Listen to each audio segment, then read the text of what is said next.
Alhamdulillahilladzi arsala rasulahu bil huda wa dinil haqq liyuzhirahu 'ala ad-dini kullihi wa kafa billahi shahida. Qala Allah Ta'ala ya ayyuhalladzina amanu taqullaha haqqa tuqatih wa la tamutunna illa wa antum muslimun. Sadaqallahul azim. Alhamdulillah, mari sama-sama kita panjatkan kesyukuran pada Allah. Allah Ta'ala masih lagi panjangkan umur kita, masih lagi diberi kesempatan sama-sama kita mengisi hidup kita dengan amal yang baik. Moga-moga ruang dan peluang untuk sama-sama kita beramal soleh Allah Ta'ala berikan sampai ke akhir hayat kita, insya-Allah. Dan insya-Allah hari ini kita akan sambung perbincangan kita. Kita masih lagi dalam surah An-Najm. Kan? Kita masih lagi dalam surah An-Najm. Hari ini insya-Allah kita akan sambung ayat yang sepatutnya dah 20 lebih, tapi saya nak kena ulang balik ayat yang ke-19 insya-Allah. Jadi kita tengok dulu ayat yang ke-19 sebagai ulangan sebelum kita teruskan dalam perbincangan yang lain, insya-Allah. Sebab saya nak kena ulang, nak bagi ada sambungan sikit daripada kisah tadi. Okey, kita tengok balik ayat yang ke-19. Ayat yang ke-19. Firman Allah Subhanahu wa taala, A'udzu billahi minasyaitonir rajim. Bismillahirrahmanirrahim. Afara'aitumul Lata wal Uzza wa Manata as-salisatal ukhra. Alakumudz dzakaru wa lahul unsa. Tilka idzan qismatun dhiza. In hiya illa asma'un sammaytumuha antum wa aba'ukum ma anzalallahu biha min sultan in yattabi'una illa adh-dhanna wa ma tahwa al-anfus wa laqad ja'ahum min rabbihimul huda am lil insani ma tamanna falillahil akhiratu wal ula wa kam min malakin fis samawati la tughni syafa'atuhum syai'an illa min ba'di an ya'dzana Allahu liman yasha'u wa yarda. Okey tuan-tuan, ibu ayah yang dirahmati Allah Subhanahu wa taala, kita tengok dulu ayat yang ke-19 hingga ayat yang ke-26. Kita tengok dulu insya-Allah. Allah Subhanahu wa taala berfirman, Lupa. tidakkah kamu perhatikan Lata dan juga Uzza? Jadi Lata dan juga Uzza inilah dua jenis berhala satu ketika dulu. Begitu juga wa Manata as-salisatal ukhra, iaitu dan Manata, ketiga yang lain. Adakah patut bagi kamu anak lelaki dan baginya yakni Allah anak perempuan? Ini kalau begitu adalah pembahagian yang tidak adil. Tidak lain dia hanyalah nama-nama yang kamu dan bapa-bapa kamu namakannya. Tiadalah Allah menurunkan kekuasaan mengenainya. Tidak lain yang mereka ikut hanyalah persangkaan dan apa yang diingini oleh hawa nafsu. Dan sesungguhnya telah datang petunjuk daripada Tuhan mereka kepada mereka. Atau adakah manusia akan dapat apa yang dicita-citakannya? Maka bagi Allah kehidupan akhirat dan juga dunia, berapa banyak daripada malaikat yang di langit sedikit pun tidak berguna syafaat mereka kecuali Allah izinkan bagi siapa yang dikehendakinya dan diredainya. Okey, kita tengok dulu tuan-tuan ibu ayah yang dirahmati Allah Subhanahu wa taala, sedikit pengulangan yang minggu lepas yang kita sentuh, iaitu berkaitan dengan tiga berhala ini. Allah Subhanahu wa taala mencela tindakan golongan musyrikin satu ketika dahulu, yang mana mereka mensyirikkan Allah dengan berhala-berhala yang kita sebutkan tadi. Bagaimana mereka jadikan ianya sebagai sekutu. Mereka ni, kita tengok dalam ayat yang lain, surah yang lain kan, bila ditanya siapa yang menciptakan langit dan bumi, mereka bisa sebut Allah. Tapi mereka syirikkan Allah dengan benda yang lain. Begitu juga yang kita lihat, mereka ini kalau sumpah sikit-sikit, wallahi, wallahi. Tapi mereka syirikkan dengan benda yang lain. Dan ini adalah tiga berhala utama di samping berhala-berhala yang lain. Okey, kita tengok. Mereka menyembah berhala dan sekutu-sekutu patung-patung. Jadi juga tindakan mereka membuatkan rumah untuk sembahan mereka sebagai tandingan bagi Kaabah yang sebenarnya telah dibina oleh Nabi Ibrahim alaihissalam dulu. Maka Allah Subhanahu wa taala bertanya pada mereka, apakah mereka patut menganggap Al-Lata dan juga Uzza dan juga Wal-Manata tadi sebagai sesuatu yang lain di samping Allah Subhanahu wa taala. Kalau kita lihat tuan-tuan dirahmati Allah Subhanahu wa taala, dikatakan bahawa Al-Lata ini adalah satu batu putih besar yang diukir. Kan?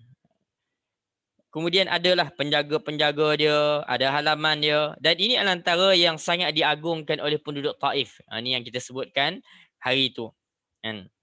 Kalau kita tengok yang kita bincang hari itu, kisah bagaimana Abrahah dalam perjalanan nak memusnahkan Kaabah tu, dia singgah di Taif.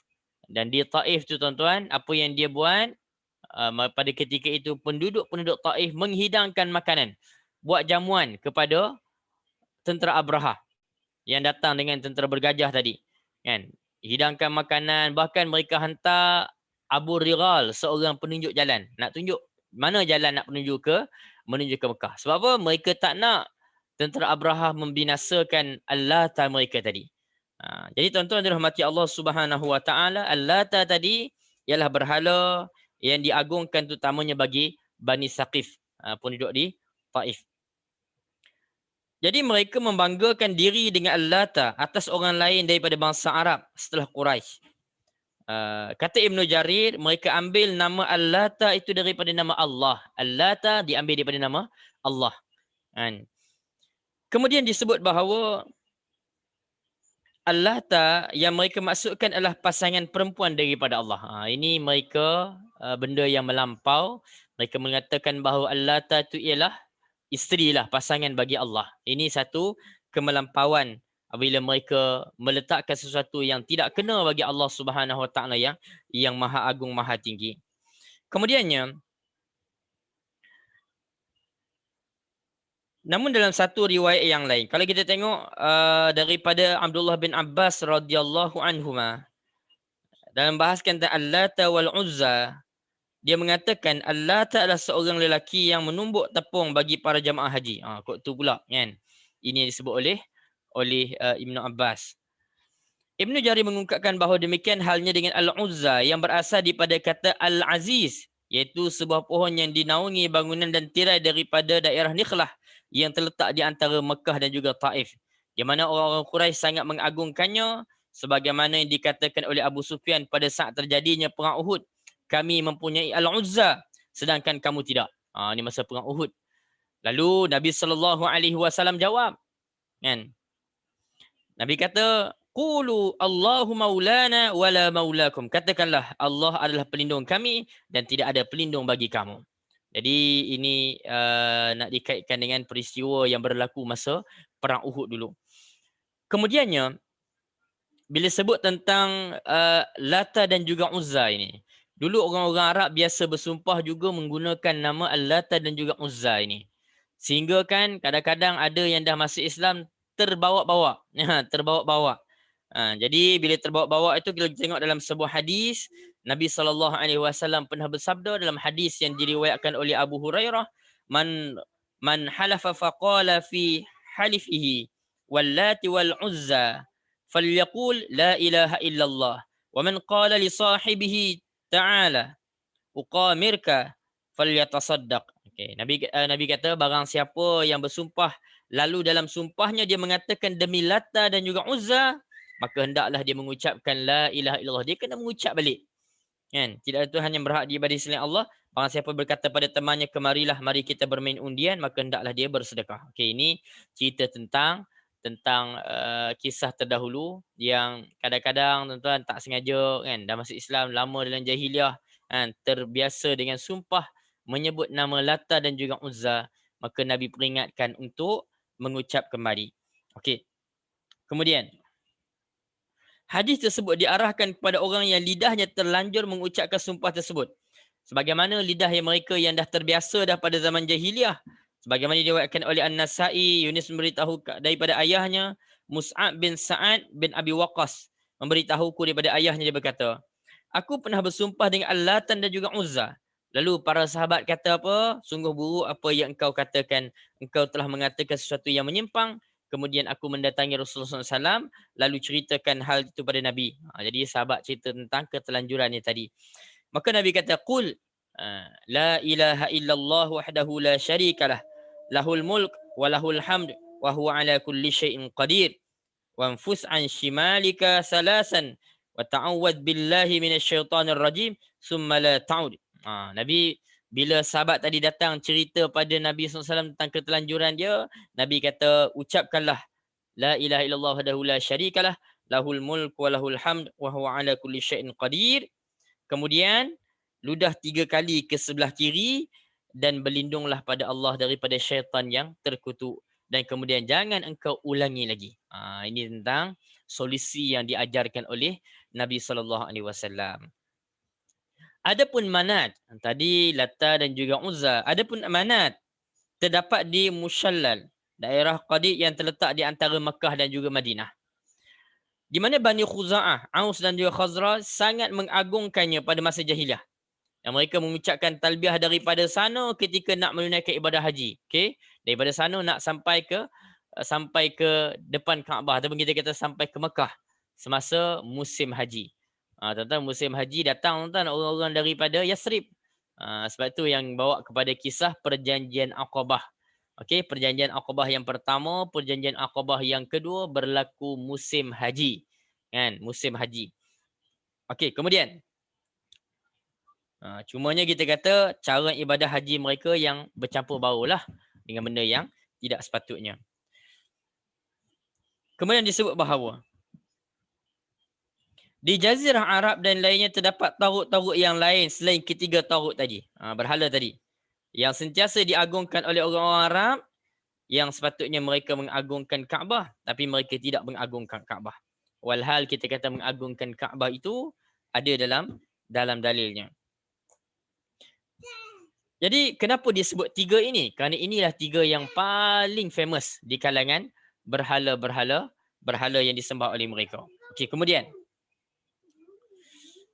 dalam kitab Sirah Ibn Ishaq kata apa? Ibn Ishaq kata dulu masyarakat Arab buat taurut-taurut, berhala-berhala sebagai rumah selain Kaabah yang mereka agung-agungkan seperti pengagungan mereka terhadap Kaabah. Taurut-taurut itu mempunyai penjaga dan tirai juga diberi persembahan sebagaimana persembahan yang diberikan pada Kaabah. Serta dijadikan sebagai tempat tawaf sebagaimana halnya tawaf di Kaabah. Juga dijadikan tempat menyembelih korban. Namun mereka mengetahui bahawa Kaabah lebih utama daripada taurut-taurut tersebut. Kerana Kaabah adalah rumah yang dibangunkan oleh Nabi Ibrahim AS. Jadi kalau kita tengok berkaitan dengan ini, sebenarnya kita kata mereka tahu keagungan Kaabah. Tapi mereka pegang juga apa yang pernah dipegang oleh nenek moyang mereka. Walhal kata Allah, semuanya itu adalah nama-nama yang mereka berikan sendiri. Hanya bersifat sangkaan. Tak ada dalil daripada Allah Subhanahu wa ta'ala. Okey. Kemudian, berkaitan dengan sejarah pembukaan kota Mekah. Okey, disebut bahawa An-Nasa'i meriwayatkan daripada Abu Tufail. Dia kata bahawa setelah Rasulullah SAW membebaskan kota Mekah, maka Rasulullah mengutus Khalid Al-Walid ke Nikhlah yang di sana terdapat Al-Uzza. Kan? Khalid Al-Walid mendatanginya ketika itu Al-Uzza berada di atas 3 pohon samurah.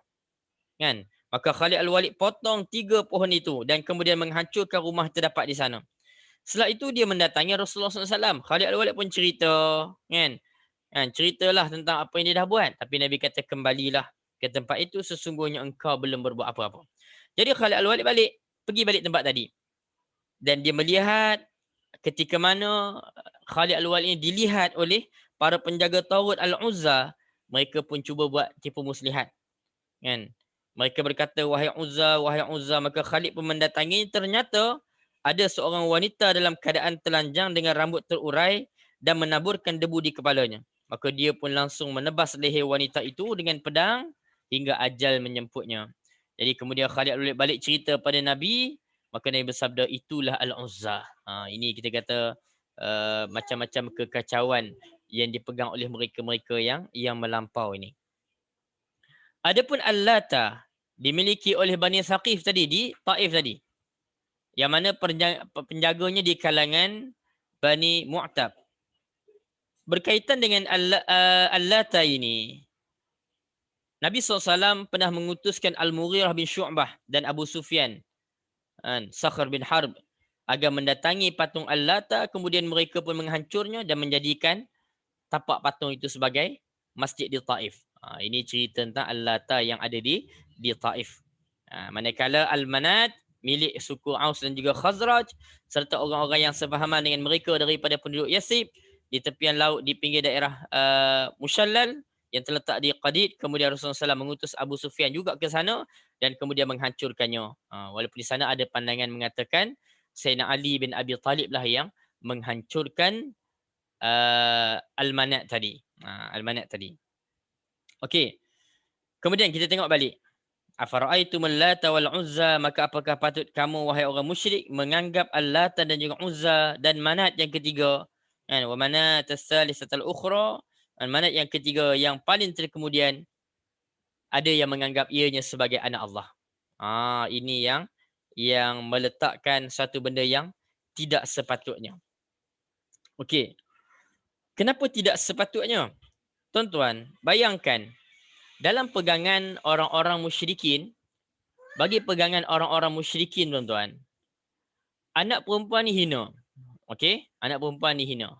Walaupun sebahagiannya, kita dah sebut hari itu kan, sebahagian daripada kabilah itu yang menganggap yang membunuh anak perempuan. Ini kita bincang minggu lepas, kan? Tapi kita kata memang tak adil lah.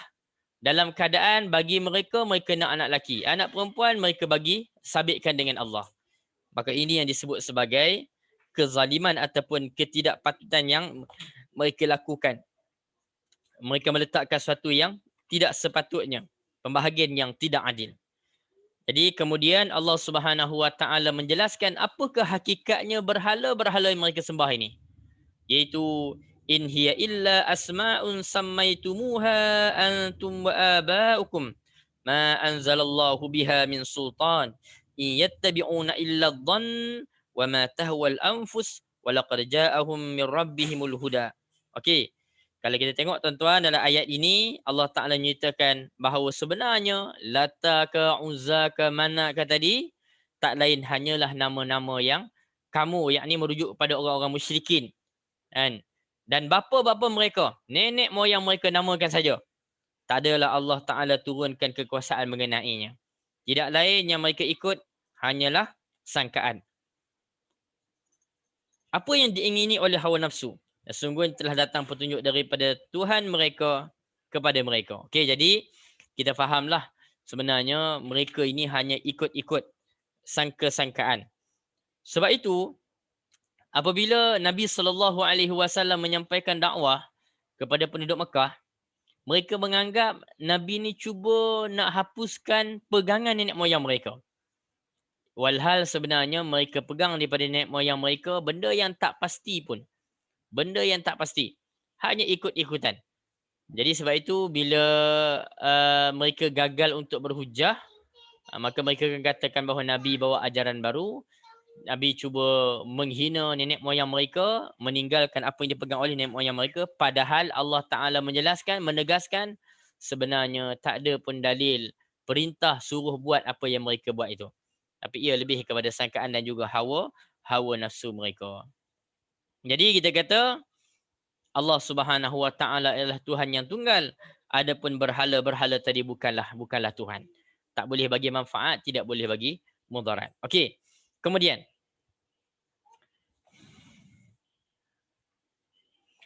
Allah Ta'ala menyebut,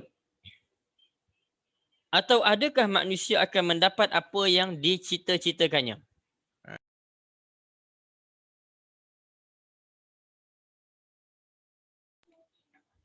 Okey. Allah Subhanahu Wa Ta'ala menyebut, atau adakah manusia akan dapat apa yang dicita-citakannya? Amlil insani ma tamanna. Falillahil akhiratu wal ula, maka bagi Allah kehidupan akhirat dan dunia. Wa kam min malakin fis samawati la tughni syafa'atuhum syai'an illa min ba'di an ya'dzana Allahu liman yasha'u wa yarda. Jadi Allah Taala sebut, maka bagi Allah kehidupan akhirat dan dunia, berapa banyak daripada malaikat yang di langit sedikit pun tidak berguna syafaat mereka kecuali Allah izinkan bagi siapa yang dikehendakinya dan diredainya. Kejap minum ya.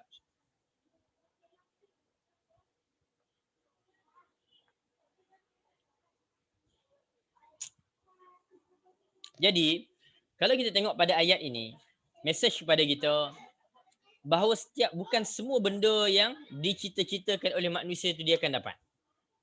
Kan? Hingga kan kalaupun dia menginginkan syafaat daripada berhala, confirm tak dapat. Jadi manusia dimaksudkan di sini kata as-sawi ialah orang kafir. Okey? Amlil insan tadi merujuk pada orang kafir. Maka satu persoalan pada mereka, adakah manusia, adakah orang kafir akan dapat apa yang dicita-citakannya? Apa yang mereka harapkan? Mereka harapkan ialah syafaat ataupun pertolongan daripada sembahan-sembahan tadi. Ayat ini mengingatkan pada orang-orang yang minta kepada selain daripada Allah. Bermakna minta kepada makhluk yang binasa. Semuanya itu dengan mengikut hawa nafsu. Kan? Maka tidak akan mereka perolehi apa-apa yang mereka inginkan. Jadi segala kekuasaan adalah milik Allah.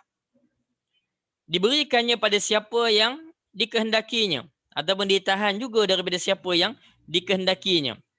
Jadi kerana Allah Ta'ala hakikatnya satu-satunya Allah Tuhan langit dan bumi. Dunia dan akhirat. Jadi sebab itu tidak semestinya orang akan dapat apa yang diinginkan. Sebaliknya Allah Ta'ala akan mengekang, menahan suatu yang orang kata keinginan hawa nafsu.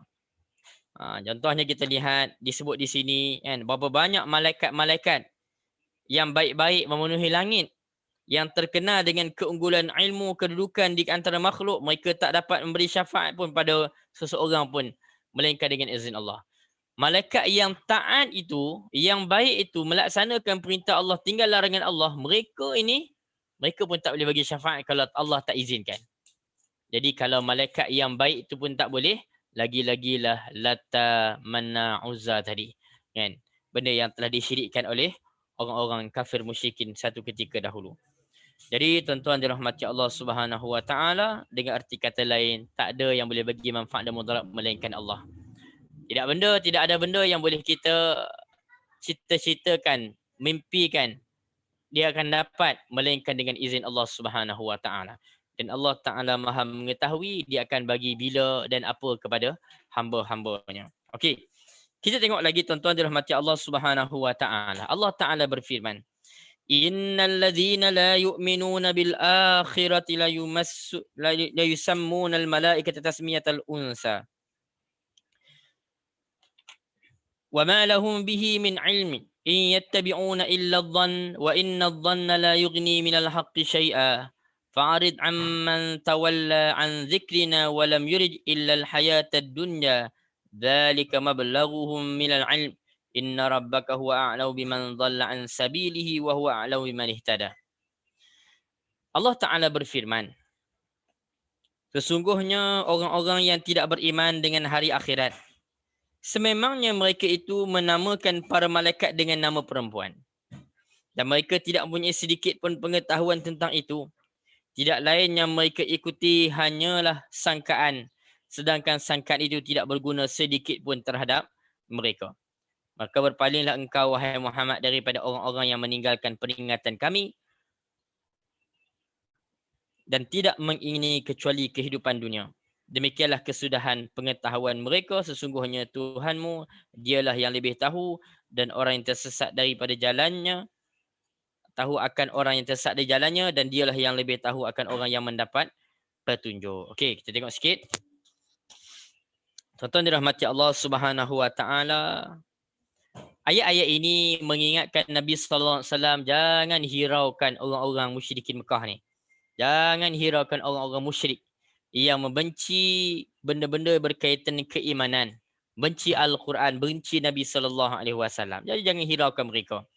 Kerana mereka tidak mengingininya kecuali yang mereka ingin hanyalah kehidupan dunia ni. Mereka ni tak ada lain. Mereka hanya fikir tentang dunia saja. Lepas itu mereka tak boleh terima adanya hari kebangkitan. Mereka rasa macam tak mampu. Tak boleh. Kan? Kita tengok dalam hal ini, kalaupun diseru dakwah Islamiah pada mereka, hanya menambah kedegilan mereka dan berterusan dalam kebatilan. Jadi sebab apa mereka hanya mikirkan tentang dunia. Kalau masih ingat tuan-tuan dirahmati Allah Subhanahu Wa Taala, dulu kita ada bincang tentang bagaimana dakwah Nabi SAW kepada pembesar-pembesar Quraisy yang terkenal, kan? Sehingga kan Nabi fokus pada ketika itu Nabi dahulukan mereka daripada Abdullah bin Umi Maktum yang kemudiannya ditegur oleh Allah Subhanahu Wa Taala. Sebab Allah tahu mereka ni orang-orang yang keras. Kan? Sebab apa mereka keras? Mereka tahu sebenarnya Islam itu betul. Sebab satunya kerana mereka memandang tentang dunia. Mereka takut hilang akan keduniaan.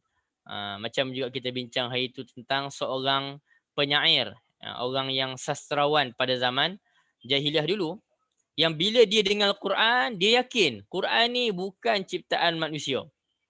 Sebab dia pakar. Dia dengar pun dia tahu kebenaran Quran. Tapi bila ditegur, diberi masa, diberi tempoh, mulalah dia kata ini adalah sihir. Dia macam-macam lagi ungkapan dan juga tuduhan. Sebab apa? Bukan sebab dia tak tahu Quran tu benar. Tapi sebab dia memikirkan tentang habuan dunia yang akan meninggalkannya kalaulah dia bersama dengan Islam. Ini yang berlaku pada musyrikin Mekah. Sedangkan kita kata para sahabat Nabi, mereka tidak begitu. Mereka sanggup melakukan perkara yang sebaliknya. Kita baca tentang kisah Suhaib Ar-Rumi. Yang mana dia datang ke Mekah, tuan-tuan. Dia bukan orang Mekah, datang ke Mekah. Kan? Berniaga, dapat banyak hartanya. Tapi sampai tahap bila dia nak berhijrah, dia terpaksa tinggalkan hartanya. Maka dia tinggalkan juga hartanya tadi. Abu Bakar As-Siddiq radhiyallahu anhu kan masuk Islam, banyak hartanya dihabiskan untuk Islam. Sayyidatina Khadijah seorang yang kaya masuk Islam yang ditinggalkan kekayaan. Mus'ab bin Umair seorang yang menjadi anak muda yang digilai oleh gadis-gadis di Mekah satu ketika dahulu. Tuan-tuan dirahmati Allah Subhanahu Wa Taala, apa yang berlaku? Mus'ab bin Umair ni kita tahu cerita dia selalu ditaja oleh mak dia. Yang kira bagi macam-macam lah. Anak-anak yang disayangi oleh mak, smart. Kan? Tiba-tiba bila dia masuk Islam, mak dia hentikan bantuan padanya. Jadi tuan-tuan, dia tinggalkan dunia semata-mata kerana akhirat. Walaupun kemudiannya Nabi pernah sedih tengok Mus'ab bin Umair ni. Pakaian pun pakaian yang compang-camping, bertampal sana sini. Kan? Walhal dia dulu seorang anak orang kaya yang telah mendapat kemewahan. Dia tinggalkan. Sehingga kan matinya dalam keadaan tidak cukup kain kafannya dalam kisah perang Uhud. Tapi tuan-tuan istiqamah sampai mati. Jadi itu orang beriman. Ada pun orang musyrikin tadi, kenapa yang mereka tadi jadi begitu? Kan? Kenapa yang mereka menuju kepada kesesatan tak lain tak bukan kerana mereka memandang dunia. Kalaupun diseru pada mereka dakwah Islamiah, mereka tak ikut juga. Jadi kenapa? Kerana matlamat dan kesudahan pengetahuan mereka mengutamakan dunia daripada akhirat. Kemudian kita tengok. Kemudiannya Allah Subhanahu Wa Taala ceritakan bahawa hakikatnya Allah itulah Tuhan pencipta dan menguasai seluruh alam, baik di langit maupun di bumi, dan diperlakukan olehnya mengikut sesuka kehendaknya. Tak siapa yang boleh mengganggu gugat. Oleh sebab itu orang yang jahat dibalas dengan kejahatan, dengan memasukkannya dalam neraka, dan yang berbuat baik dibalas dengan kebaikan pula dengan memasukkannya dalam syurga Allah. Ini sedikit sebanyak tentang ayat tadi. Okay,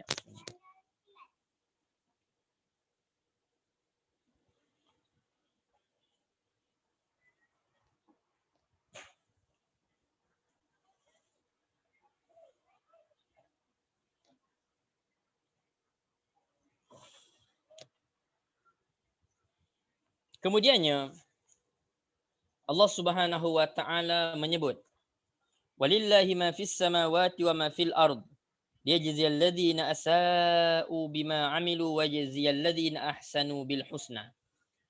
Dan kepunyaanlah apa yang ada di langit dan apa yang ada di bumi, supaya dia memberi balasan pada orang yang berbuat jahat terhadap apa yang telah mereka kerjakan, dan memberi balasan kepada orang yang berbuat baik dengan kebaikan syurga. Okey tuan-tuan dirahmati Allah Subhanahu Wa Taala, maka dikuatkan kenyataan ini tentang hakikat Allah.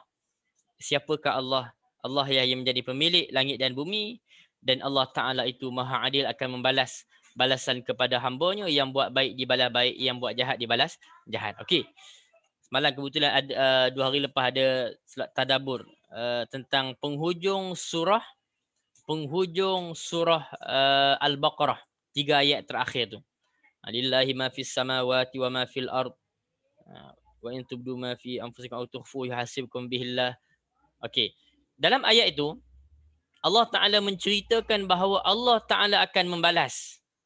Membalas apa tuan-tuan? Membalas apa yang dizahirkan dan apa yang tersembunyi dalam hati. Dan Allah Ta'ala ni sampai peringkat Allah Ta'ala akan balas yang zahir dan juga yang batin. Jadi pada awal tuan turun ayat ini, maka sahabat-sahabat rasa berat. Kan? Sahabat-sahabat datang mengadu pada Rasulullah, Allah yang beratnya kan. Yang tersembunyi pun akan dibalas oleh Allah kan. Rasa berat. Jadi Allah Ta'ala uji mereka. Jadi sampai masanya Allah Ta'ala mansukhkan dari sudut hukum tadi dengan 2 ayat kemudiannya kan. Amana Rasul bima semua tu sampai la yukallifullahu nafsan illa wus'aha. Ma kasabat wa 'alaiha maktasabat. Okey, dalam ayat itu Allah Ta'ala cerita tentang Allah Ta'ala takkan bebankan hamba-Nya melainkan berdasarkan apa yang mereka mampu. Jadi kemudiannya ada penghuraian hadis yang menyentuh tentang kemurahan Allah setelah dimansuhkan hukum tadi. Yakni Allah Ta'ala akan hukum kita ni apa yang zahir, apa yang tersembunyi, semua sekali. Kan? Jadi dinasahkan dan kita lihat ada hadis. Contohnya hadis yang menceritakan barang siapa yang niat buat baik kan, baginya 1 pahala, dan kemudian kalau dia sempurnakan buat baik tadi, Allah Ta'ala gandakan 10 sampai 700 ataupun lebih lagi. Tak ada masalah. Tapi siapa yang niat nak buat jahat, dia belum buat kan. Belum dikira dosa bagi dia. Dan bila dia tak buat, dapat pahala pula. Bila dia buat jahat tadi, Allah Ta'ala hanya menilai, mengira berdasarkan sesuai dengan apa yang dia buat. Tuan-tuan, betapa pemurahnya Allah. Bila sebut tentang buat baik, niat pun dapat pahala dah. Tapi dalam bab buat jahat, niat belum dikira dosa lagi. Lepas tu pula tuan-tuan, buat baik Allah Ta'ala gandakan sampai 700 kali ganda. Ada. Kan? Tapi orang yang buat salah, buat jahat, kesalahan, maka baginya hanya berdasarkan berapa kesalahan yang dia buat. Buat baik Allah Ta'ala gandakan, tapi buat jahat sesuai dengan keadaannya. Ini yang kita lihat berkaitan dengan kemurahan Allah. Kan? Dan Allah Ta'ala sebut tadi, Allah akan memasukkan orang-orang yang berbuat baik. Kan? Balas orang buat baik dengan kebaikan dan masukkannya dalam syurga Allah Subhanahu Wa Ta'ala. Jadi ada orang yang Allah Ta'ala bagi kebaikan baginya. Tuan-tuan, siapakah orang itu? Ini yang kita nak bincangkan. Siapakah orang itu? Orang yang Allah Ta'ala kata dia akan dimasukkan dalam syurga Allah. Mari kita tengok ayat yang keseterusnya. Alladzina yajtanibuna kaba'iral ismi wal fawahisha illa lamam. Inna rabbaka wasi'ul maghfirah wa a'lau bikum idh ansha'akum minal ard wa idh antum ajinnatun fi butuni ummahatikum fala tuzakku anfusakum wa a'lau bimanittaqa. Okey. Orang hak layak masuk syurga tadi, iaitu orang-orang yang menjauhi dosa-dosa besar, kabair, kan? Dan perbuatan keji. Yang selain daripada kesalahan-kesalahan yang kecil. Sesungguhnya Tuhanmu sangat luas pengampunannya dan dia lebih tahu akan keadaan kamu ketika dia menjadikan kamu daripada tanah dan ketika kamu masih menjadi janin dalam perut atau rahim ibu kamu. Maka janganlah kamu katakan diri kamu itu suci. Dia lebih tahu akan orang-orang yang bertakwa. Okey, kita tengok.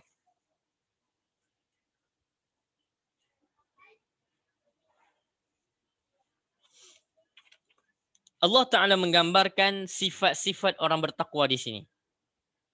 Iaitu orang yang menjauhi kabair, dosa-dosa besar. Dan perbuatannya mendatangkan dosa besar. Kan? Seperti syirik, yang lain-lainnya. Perbuatan keji seperti zina. Kan? Melainkan perbuatan mengandungi kesalahan sedikit ataupun kecil saja. Ini yang dinamakan sebagai al-lamam tadi. Al-lamam tadi. Jadi kalau kita tengok, ada yang mengatakan al-lamam ini seperti menjadi perempuan dan memandangnya. Kan? Ini dalam konteks hadis ada disebut tentang sebuah hadis yang menceritakan tentang ada bahagian-bahagian zina. Kemudiannya al-lamam ini juga kalau kita tengok dalam perbahasan banyaklah contoh saya tengok di sini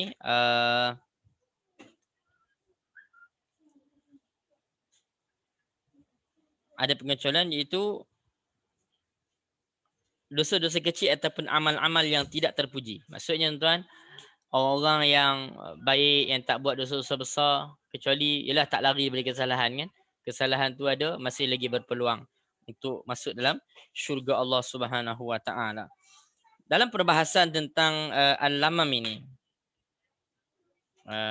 contoh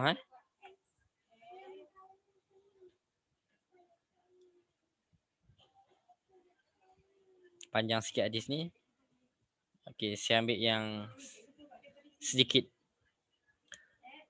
Disebut bahawa telah diriwayatkan oleh Ibnu Jarir secara marfu' daripada Ibnu Abbas berkaitan dengan ayat alladzina yajtanibuna kaba'iral ismi wal fawahisya ila lamam tadi, orang yang menjauhi dosa besar dan perbuatan keji selain daripada kesalahan kecil, ia berkata yakni orang yang mengerjakan perbuatan keji lalu bertaubat. Buat jahat terus bertaubat. Dan dia menceritakan bahawa Rasulullah SAW telah bersabda, in taghfirillahumma taghfir jamman wa ayu abdin laka ma alamma. Jika engkau berikan ampunan ya Allah, maka engkau mengampuni dosa yang banyak, dan siapakah hamba-Mu yang tidak pernah berbuat dosa kecil. Jadi al-lamam itu ditafsirkan sebagai dosa kecil, menandakan bahawa ini benda yang biasa berlaku. Biasa berlaku.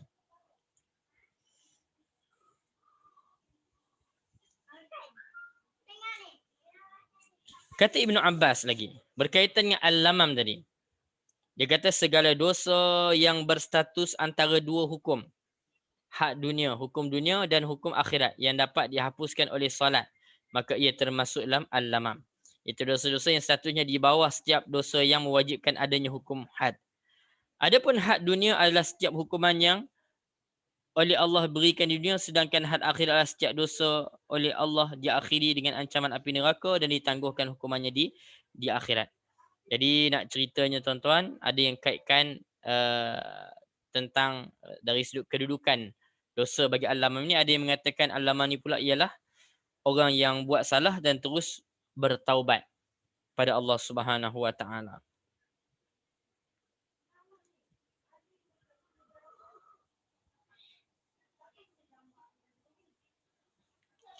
Wa id antum ajinnatun fi butuni ummahatikum. Dan ketika kamu masih janin dalam perut ibumu. Sebelum tu huwa a'lamu bikum in asya'akum minal ard wa a'lamu bikum in ansya'akum minal ard, dan dia lebih mengetahui tentang keadaan kamu ketika dia menjadikan kamu daripada tanah. Wa id antum ajinnatun fi butuni ummahatikum, dan ketika kamu masih janin dalam perut ibu kamu. Okey, kita tengok sikit. Maksudnya Allah Taala ni Maha melihat. Allah Taala ni Maha mengetahui keadaan, perbuatan, ucapan daripada anak Adam ini. Apa-apa yang berlaku pada kita. Pada hari ketika mana Allah Subhanahu Wa Taala menciptakan Nabi Adam alaihi salam. Jadi daripada tanah tadi dikaitkan dengan Nabi Adam. Dan kemudiannya berkaitan dengan zuriat keturunannya, berkaitan dengan masih janin dan perut ibu. Satu golongan, Allah Ta'ala membahagikan mereka semua jadi dua golongan. Satu golongan ke syurga, satu golongan ke neraka Allah. Na'udzubillah min dzalik. Dan ketika kamu masih janin dalam perut ibumu, jadi malaikat yang diserahkan tugas telah menulis rezeki, ajal, amal, kebahagiaan dan kesengsaraan. Jadi maksudnya di sini tuan-tuan adalah macam Allah Subhanahu Wa Ta'ala. Allah Ta'ala ini Maha Agung dalam bab menyusun hamba-hambanya, hatta telah disusun sejak awal lagi, bukan terkemudian. Allah Ta'ala kita kata membentuk kita. Sebagaimana Makhul mengatakan, kita semua dulu menjadi janin dalam perut ibu kita. Ada di antara kita yang gugur, ada di kalangan kita yang masih tetap hidup. Kemudian kita menjadi bayi tapi ada di antara kita yang meninggal dan kita termasuk yang masih hidup. Selanjutnya kita tumbuh menjadi anak-anak sehingga ada di antara kita yang meninggal, ada di antara kita yang meninggal dan kita termasuk yang masih hidup. Kemudian kita menjadi tua tanpa orang tua. Lalu apa lagi yang harus kita tunggu? Jadi berkaitan dengan apa? Berkaitan dengan susur galur kehidupan manusia yang bermula daripada duduk dalam janin, kan? Duduk dalam perut ibu dan akhirnya akan disudahi dengan kematian. Okay.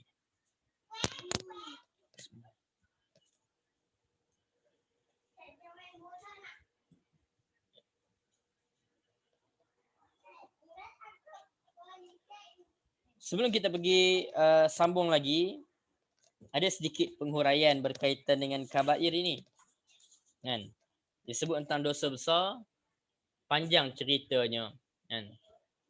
Contohnya kalau sebahagiannya orang kaitkan dengan tujuh perkara lah. Syirik pada Allah, sihir, kan? Bunuh diri yang diharamkan Allah, makan harta anak yatim, makan riba, lari pada hari berjuang di medan perang, melemparkan tuduhan zina. Ini antara 7 dosa besar.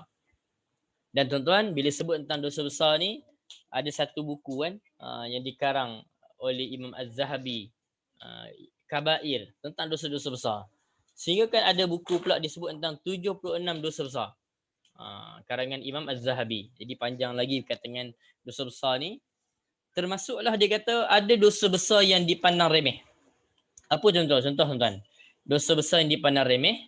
Dibawakan sebuah hadis daripada Abu Humaid As-Sa'idi. Bagaimana kisah Nabi SAW pernah suruh Ibnu Lutbiyah. Suruh apa? Suruh kutip zakat.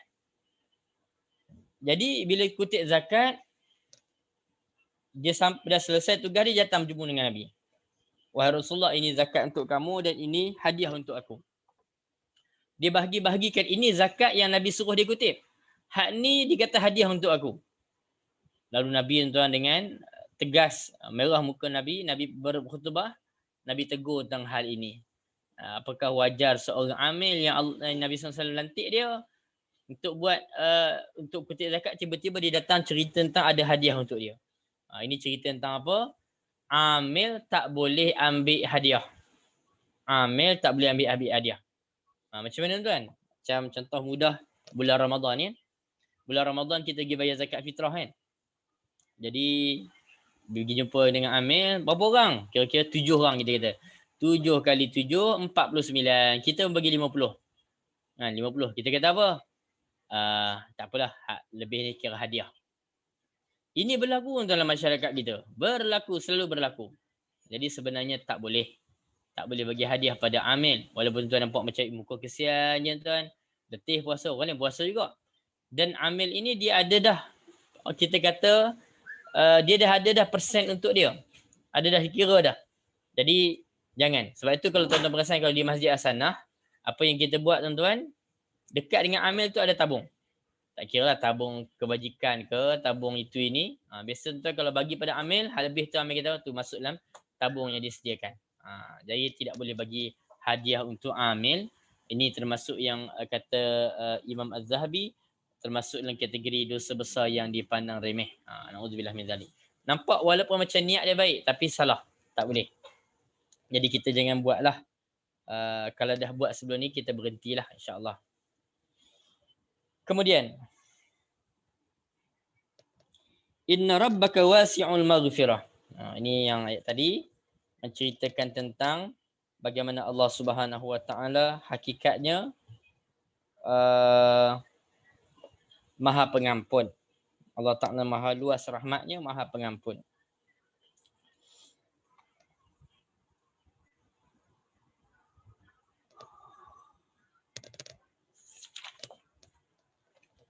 Okey, sambung lagi.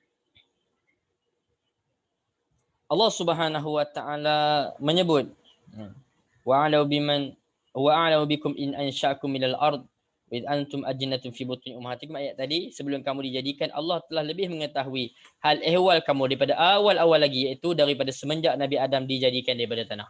Jadi maksudnya benda ni dah lama dah. Belum itu lagi Allah Ta'ala Maha tahu. Kan? Wa a'lamu bikum in ansha'akum minal ard, sebelum kamu dijadikan Allah telah lebih dahulu mengetahui hal ehwal kamu daripada awal-awal lagi, iaitu daripada sejak Nabi Adam alaihi salam. Begitu juga mengetahui ketika mana kamu sedang dibentuk dengan menjalani proses penghamilan dalam rahim ibu berapa bulan, berapa hari. And kemudiannya Allah Ta'ala sebut fala tuzakku anfusakum, jangan puji-puji diri kerana kagum dikatakan dirinya suci, tidak bernoda, sempurna, tidak ada celanya, dan takwa tidak ada jahatnya. Sebab diri itu kalau terlalu dipuji lalu tidak sedar diri kemudian menjadi angkuh dan sombong. Jadi tuan-tuan, hal berkaitan dengan isu ini tuan-tuan, memuji-muji ataupun kita kata mengatakan diri kita suci kan, rasa bagus, jadi benda-benda ni kena buang. Kenapa tuan-tuan? Kerana benda-benda ini antara benda yang boleh merosakkan kehidupan kita. Tuan-tuan dirahmati Allah Subhanahu Wa Taala, kalau kita nak tengok tentang isu ini, kita boleh lihat dalam hadis.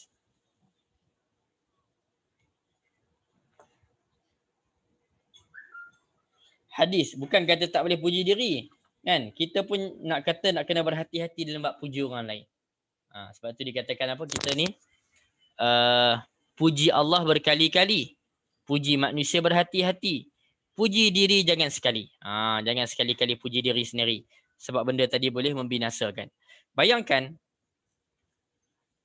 dalam sebuah kisah, ada seorang yang memuji orang lain di sisi Nabi, kan? Dia puji kawan dia. Lalu Nabi SAW bersabda, wailaka qata'ata unuqa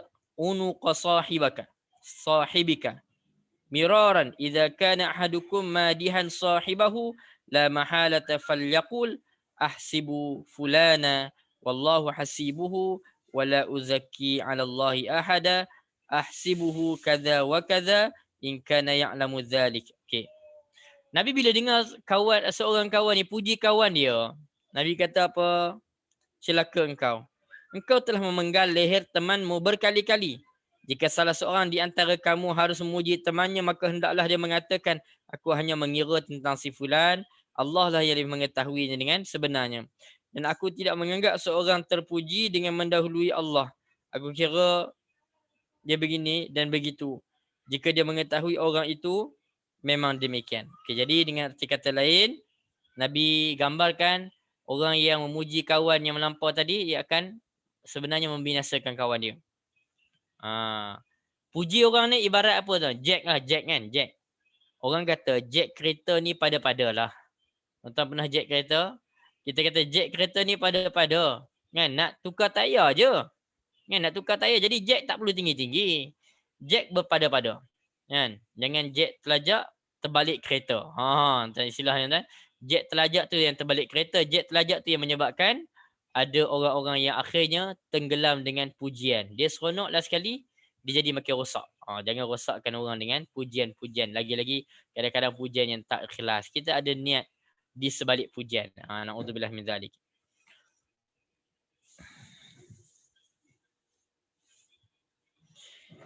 Imam Ahmad meriwayatkan daripada Hammam bin Harith. Dia berkata, ada seorang yang datang kepada Sayyidina Osman, lalu dia memujinya di hadapannya. Kemudian Al-Miqdad bin Aswad menabur tanah pada wajahnya dan berkata, Rasulullah SAW memerintahkan pada kami bila bertemu dengan orang-orang yang suka memuji-muji agar menaburkan tanah pada wajah mereka. Ni yang dibuat oleh Al-Miqdad dulu. Hari ini mungkin tak sesuai lah kan, kita buat jadi lain pula kan, salah faham kan. Tapi cerita tentang sahabat dulu kan. Tabur tanah tu dekat muka dia.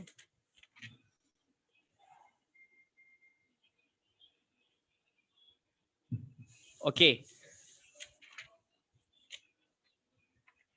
Kita tengok pula ayat yang seterusnya, ayat 33 sampai 41. Firman Allah Subhanahu wa taala. Afara'aital ladzi tawalla wa 'ata qalilan wa akda. A'indahu 'ilmul ghaibi fahuwa yara. Am lam yunabba bima fi suhufi Musa wa Ibrahim alladhi waffa alla taziru waziratun wizra ukhra wa an laysa lil insani illa ma sa'a wa anna sa'yahu sawfa yura thumma yujzahul jazaa'al awfa. Okay, Allah Ta'ala berfirman, tidakkah engkau lihat orang yang berpaling dan dia memberi hanya sedikit lalu memberhentikan pemberian? Adakah dia mempunyai ilmu ghaib sehingga dia mengetahui?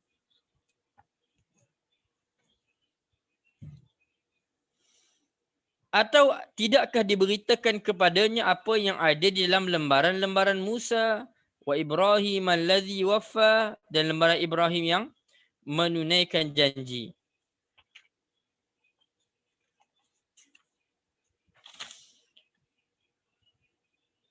Ala taziru waziratun wizra ukhra, iaitu tidak seorang pun yang berdosa memikul dosa orang lain, dan bahawasanya seorang manusia tidak akan memperolehi melainkan apa yang telah diusahakannya. Dan bahawasanya usahanya itu pula akan diperlihatkan kepadanya. Kemudian akan diberi balasan yang paling sempurna. Okey, kita tengok dulu.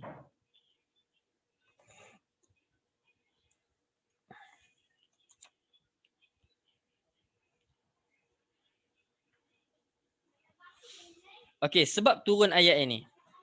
Dikatakan tuan-tuan rahmat Allah Subhanahu Wa Taala, Al-Walid bin Al-Mughirah. Ni kita sebut tadi ni.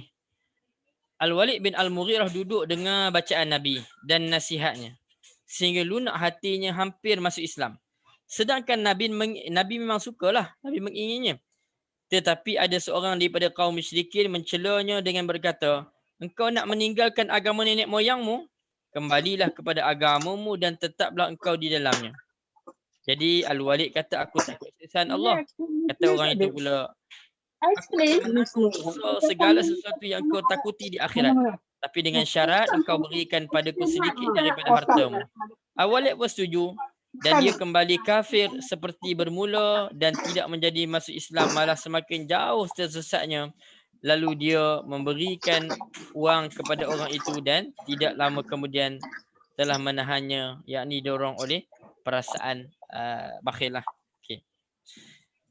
Maksud ayat ini tuan-tuan, Allah Ta'ala menggambarkan ajaibnya pekerti orang kafir. Yakni yang dimaksudkan tentang Al-Walid bin Al-Mughirah.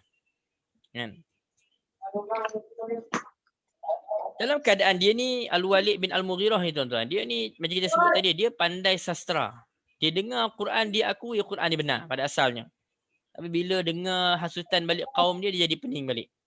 Jadi tuan-tuan dirahmati Allah Subhanahu Wa Taala. Macam mana kita tengok di sini Al-Walid bin Al-Mughirah? Jadi kalau kita tengok dalam ayat yang disebutkan tadi, afara'aital ladzi tawalla, tidakkah engkau lihat orang yang berpaling? Jadi kita bayangkan itu cerita tentang Al-Walid bin Al-Mughirah.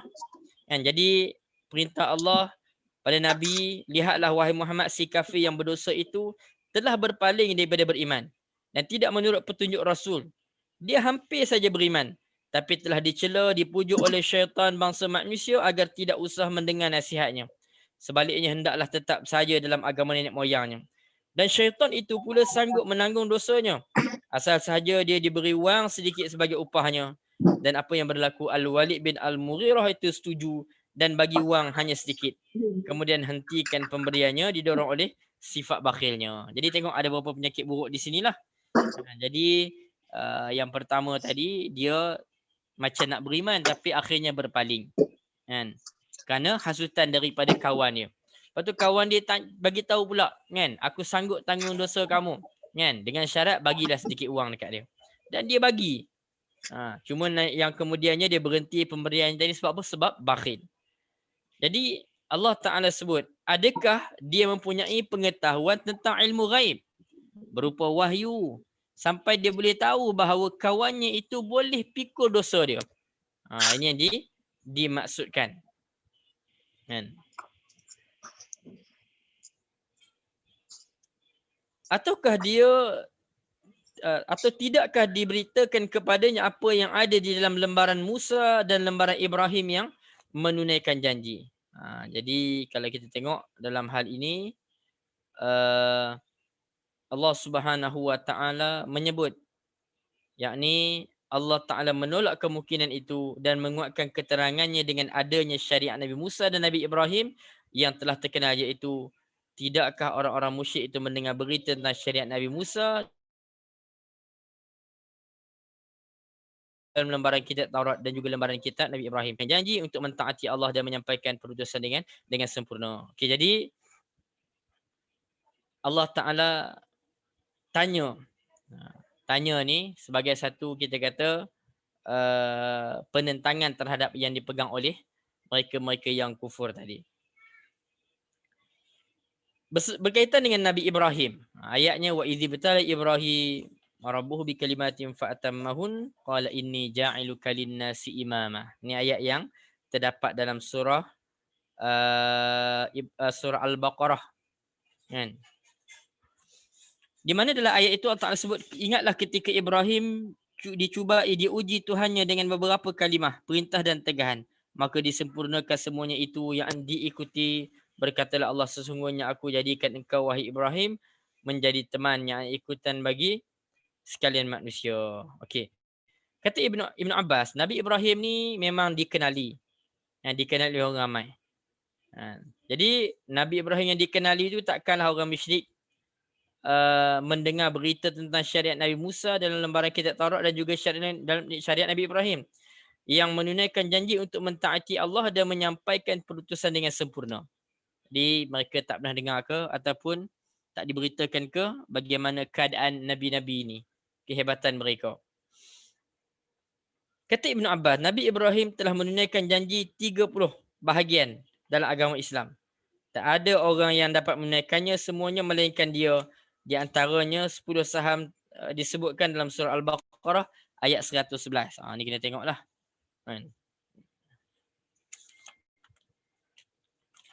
Surah Al-Bara'ah, minta bukan Al-Baqarah, Bara'ah. At-Taubah. At-Taubah. Innallaha ashtara minal mu'minina anfusahum amwalahum bi anna lahumul jannah tadi.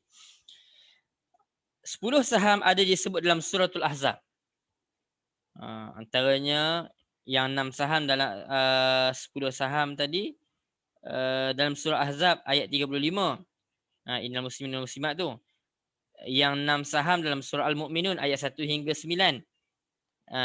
Dan 4 saham disebut dalam surah Al-Ma'arij ayat 26 hingga 34. Sebabnya kedua syariat itu disebutkan kerana kaum musyrikin itu mendakwa diri mereka akan mengikuti syariat Taurat dan lembaran-lembarannya masih baru lagi di kalangan mereka. Jadi Allah tak nak buat perbandingan tadilah. Kemudian sebabnya kedua-dua syariat ini disebut kerana kaum musyrikin mendakwa diri mereka ada mengikuti syariat Taurat dan lembaran-lembaran yang masih baru di kalangan mereka. Sedangkan dalam kedua-dua syariat tadi, memang jelas menyebut bahawa tak ada orang boleh pikul dosa orang lain.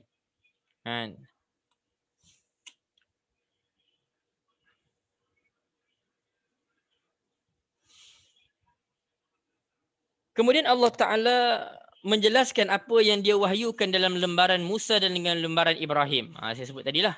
Dalam lembaran Nabi Musa, lembaran Nabi Ibrahim pun memang clear bahawa tak ada seorang pun yang berdosa, bahawasanya seorang yang berdosa tidak akan memikul dosa orang lain. Okey, jadi tak ada kes, tak ada isu memikul dosa orang lain. Apa yang kita buat, dosa yang kita buat, maka kitalah yang menanggungnya. Jadi dalam kes tadi tuan-tuan, Al-Walid bin Al-Mughirah tadi di-offer untuk ditanggung dosanya. Al-Walid bin Al-Mughirah sanggup, kan? Jadi kita kata ayat ini menafikan apa yang dipegang oleh mereka-mereka yang ingkar tadi. Jadi dia boleh tanggung-tanggung pula. Lepas kita kata dalam kes orang-orang kita kata orang-orang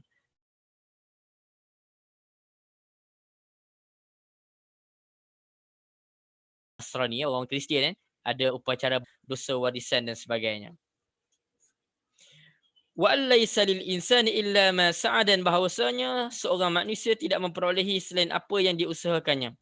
Maksudnya sebagaimana dosa orang lain tidak akan dibebankan kepadanya, maka demikian pula ia tidak akan mendapat pahala melainkan daripada apa yang telah diusahakannya. Okey. Jadi ini yang selalu kita sebut. Sekejap tuan.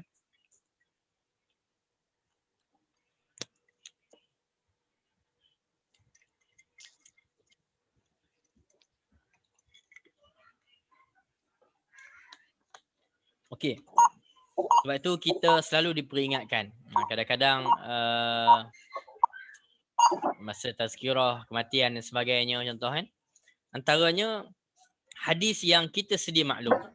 Hadis yang diriwayatkan oleh Abu Hurairah, Nabi SAW sebut, "Idza matal insan inqata'a amaluhu illa min salas, min waladin salih yad'u lahu aw sadaqatin jariyah min ba'dihi aw ilmiyan yuntafa'u bih." Jika seorang mati maka terputus semua amalan kecuali 3 perkara. Iaitu anak soleh yang mendoakannya, sedekah jariah setelahnya dan ilmu yang bermanfaat. Jadi kalau kita lihat dari sudut manfaat ketiga-tiga benda tadi. Dan walaupun kita kata selepas mati manfaatnya masih lagi berjalan, tapi sebenarnya ketiga-tiga benda tadi berpunca daripada siapa? Berpunca daripada usaha orang tadi. Usaha orang tadi. Walaupun dia dah mati tapi benda berjalan tu sebab usaha dia sebelumnya. Hatta dalam hal ini kalau kita tengok contoh sedekah. Okay, sedekah okey lah memang kita buat. Ilmu yang dimanfaatkan ya kita buat masa kita hidup. Hatta anak soleh yang mendoakan pun sebenarnya hasil daripada apa? Usaha mak ayah dia dulu. Kan? Sebab itu dalam sebuah hadis Nabi sebut apa? Sesungguhnya sebaik-baik yang dimakan oleh seorang adalah makanan yang berasal daripada hasil usahanya. Dan sesungguhnya anaknya itu termasuk daripada hasil usahanya. So anak ni pun termasuk dalam kategori benda yang diusahakan. Ini nak ajar pada kita tuan-tuan, kita ni akan bergantung pada apa yang kita usahakan masa kita hidup. Nah, jadi kita kena serius dalam hal-hal membuat persiapan sebelum kita mati kerana ialah yang akan bermakna untuk kita. Termasuklah selepas kita mati. Kemudian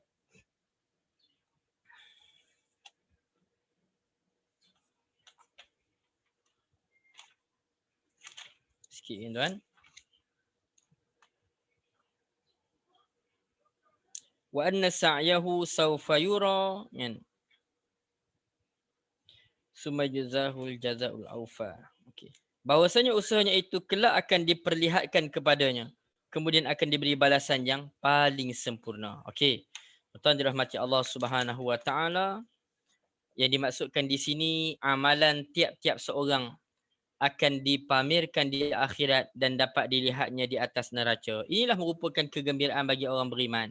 Kerana Allah Ta'ala memperlihatkan amalannya yang baik supaya dilihat dengan hati yang senang. Adapun orang yang kafir, mereka akhirnya berduka cita melihat perbuatannya yang jahat. Menyebabkan dia bertambah sedih dan duka. Sesuai dengan firman Allah Subhanahu wa taala, wa qul i'malu fasayarallahu 'amalakum wa rasuluhu wal mu'minun wa saturadduna ila 'alimil ghaibi wasyahadah fayunabbi'ukum bima kuntum ta'malun. Dan katakanlah, bekerjalah kamu, beramallah kamu, nescaya Allah dan Rasulnya dan orang beriman akan melihat pekerjaan kamu dan kamu akan dikembalikan kepada Tuhan yang Maha Tahu akan perkara yang tersembunyi dan yang terang-terangan. Lalu diberitakannya kepada kamu apa yang telah kamu kerjakan. Jadi manusia akan diberi balasan berdasarkan apa yang dia buat dan dia tidak menanggung dosa orang lain. Kemudian diberikan balasan kepadanya dengan balasan yang paling sempurna. Yakni inilah merupakan janji yang menyenangkan bagi orang mukmin. Kerana satu kebajikan dilakukan akan dibalas 10 ganda sampai 700. Ini kita sebut tadilah. Kan? Dan merupakan ancaman pula pada orang kafir melakukan kejahatan, dia akan dibalas sesuai dengan kesalahannya atau Allah Ta'ala akan mengampunkannya. Jadi kita kata inilah rahmat dan kasih sayang Allah yang mana Allah Subhanahu wa taala akan balas baik itu berganda-ganda. Tetapi dalam hal berkaitan dengan dosa dan kesalahan, Allah Subhanahu wa taala hanya akan membalas mengikut kita kata sesuai dengan dosa yang dilakukannya tadi. Okey, tuan-tuan dirahmati Allah Subhanahu wa taala. Yang lepas ni dia ada perbahasan yang agak panjang. Saya nak minta izin nak berhenti dulu untuk takat ini, untuk hari ini. Minta maaf nak berhenti awal sikit. Tak berapa nak ni sikit. Sihat sikit. Tadi ada kelewatan sebab anak PDPR kan.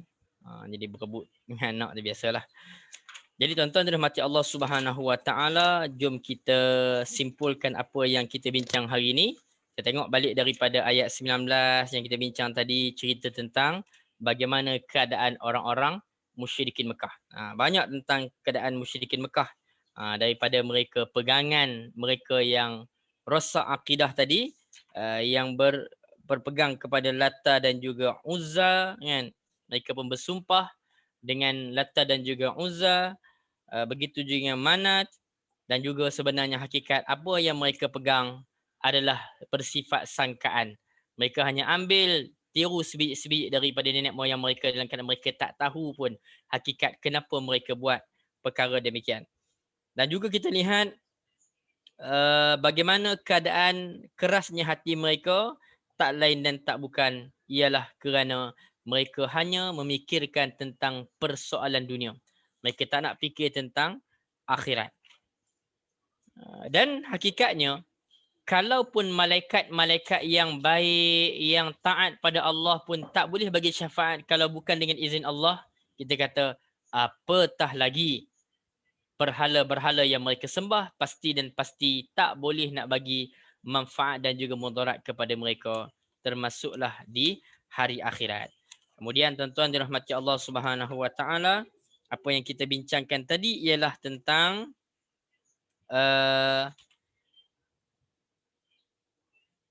bagaimana pegangan-pegangan musyrikin dalam hal malaikat. Mereka meletakkan sesuatu yang tidak adil. Mereka menamakan malaikat dengan nama-nama perempuan. Mereka mengatakan malaikat itu adalah anak perempuan Allah. Dan kita dah sebut tadi bagaimana ketidakadilan dalam hal-hal yang mereka sukai, mereka kembalikan pada mereka. Contoh anak lelaki. Tapi dalam hal-hal yang mereka pandang hina seperti anak perempuan yang dipegang oleh sebahagian orang-orang kafir musyrik, mereka sabitkan dengan Allah. Ini antara kemelampauan di samping hakikatnya Allah Ta'ala itu tunggal, tidak memerlukan makhluk untuk terus orang kata melaksanakan tugas-tugas ketuhanannya. Kemudiannya tuan-tuan dirahmati Allah Subhanahu Wa Ta'ala, memang jelas mereka ini inginkan yang dunia sahaja, dan Allah Ta'ala Maha tahu siapa yang baik, siapa yang tak baik. Kemudiannya Allah Subhanahu Wa Ta'ala janjikan balasan buruk kepada orang-orang kafir, Allah Ta'ala janjikan balasan baik kepada orang-orang yang beriman. Siapa orang beriman? Orang yang menjauhi dosa-dosa besar. Tadi kita sebut sikit, tuan-tuan, dosa besar ni banyak lagi di samping yang mungkin yang besar-besar yang kita sedia maklum. Yang ni kita boleh rujuk dalam kitab Kabair karangan Imam Az-Zahabi. Kalau dulu-dulu saya ingat lagi almarhum Ustaz Imam Supa' yang mengajar kitab Kabair ni di Masjid Ahsanah kita. Kemudiannya Allah Ta'ala sebut lagi sifat-sifat mereka, kan? Dan Allah Ta'ala itu maha luas keampunannya. Allah Ta'ala boleh ampunkan, boleh cover balik, orang kata boleh tutup kesalahan-kesalahan hambanya yang beriman dengan yang mana kita dosa-dosa kecil tadi dengan amalan-amalan kebaikan yang dibuat oleh hambanya. Kemudiannya yang kita bincangkan tadi juga tentang bagaimana orang-orang yang berpaling daripada Al-Quran.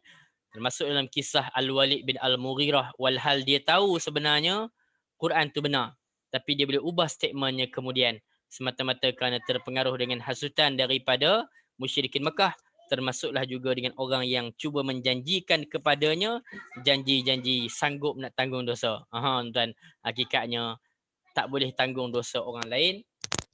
Cumanya tuan-tuan, bila sebut tentang tak boleh tanggung dosa orang lain ataupun kebaikan ni, cumanya kita ingat ada satu hadis. Ni hadis ni bagus untuk peringatan kita. Iaitu hadis yang Nabi katakan, Nabi tanya pada sahabat, tahukah kamu siapakah orang muflis? Jadi sahabat kata, orang yang muflis di sisi kami, orang yang tak ada wang, tak ada harta. Tapi Nabi kata, orang yang muflis di kalangan umatku, orang yang datang pada hari akhirat dengan pahala puasa, solatnya, puasanya. Maksudnya mereka bawa pahala. Tapi akhirnya, disebabkan mereka pernah buat dosa sesama manusia, pahala tadi terpaksa ditransfer kepada orang yang mereka pernah buat salah. Ini ada hadis. Kan? Sehinggalah bila mana pahala dah habis, tapi hutang belum selesai, maka tuan-tuan, orang yang buat salah tadi kepada sama manusia tadi, kesalahan sama manusia tadi, kezaliman sama manusia tadi, pahala dah habis, bayaran belum selesai. Apa yang berlaku? Dia terpaksa menanggung dosa orang yang dia buat salah itu. Ini bukan punca daripada menanggung dosa saja-saja, tapi memang berpunca daripada dosa yang dibuat oleh orang tadi juga. Jadi bukan termasuk dalam kategori hak saja-saja tanggung dosa lah, tapi memang punca daripada dosa dia sendirilah, iaitu dosa sesama manusia. Sebab tu tuan-tuan, jangan pandang remeh kepada dosa sama manusia, kerana dosa sama manusia ni kadang-kadang berlaku sedar tak sedar dan akhirnya mufliskan kita di hari akhirat. Naudzubillah min dzalik. Tuan, saya minta izin untuk berhenti awal sikit beberapa minit ni dan kita akan sambung lagi dalam pertemuan akan datang. Surah An-Najmu ayat yang ke-42 dan juga yang ke seterusnya. A'udzubillahi minasyaitonirrajim. Bismillahirrahmanirrahim. Alhamdulillahirabbil alamin wassalatu wassalamu ala asyrafil anbiya'i wal mursalin wa ala alihi washabihi ajmain. Allahumma ighfir lana dzunubana ولوالدينا وارحمهم كما ربونا صغارا اللهم فقنا في الدين وعلمنا التأويل واجعلنا من العلماء الصالحين اللهم إنا نعوذ بك من البرص والجنون والجذام من سيء الأسقام ربنا أتنا في الدنيا حسنة في الآخرة حسنة وقنا عذاب النار والحمد لله رب العالمين. Kita tangguh dengan tasbih kafarah dan suratul Asr.